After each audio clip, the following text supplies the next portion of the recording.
อืมเฮ็ดให้หมูคิดฮอดก็อันนั้นน่ะน้อยนั่นน่ะยิ้มกันดูยิ้มมึงดูเออยิ้มได้ดูเปิดแอร์เนาะอยู่หัวนอนทำมีขี้ซี่เห็นได้ไหมวะนั่นน่ะยิ้มแล้วดูยิ้มแล้วดู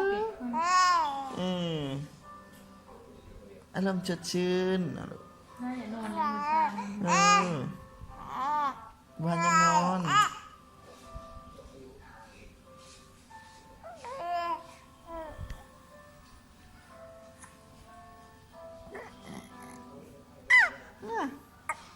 วันยังนอนน่ะ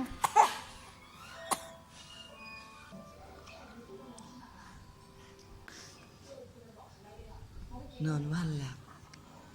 อันนั้นเด็กอันนี้นะไอ้มือน้อยนอนเด็ก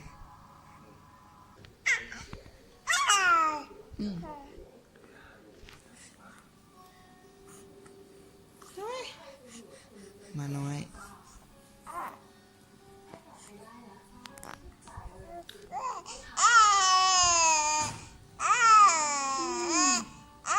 ยาก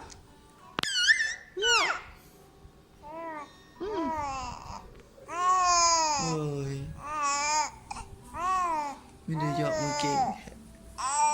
ยอกมันเก่งเฉยๆด้วยเอ้ยนะเอ้ยยอกเก่งแท้มีแต่เสียงยอกหมดเลยอย่าโวยเด้อยอกหมดเลยอย่าโวยเด้อ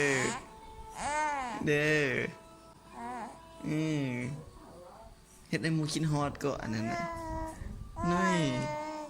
นั่นน่ะยิ้มกันดูยิ้มมึงดูยิ้มได้ดูเนี่ยตากระเป๋านี่แหละ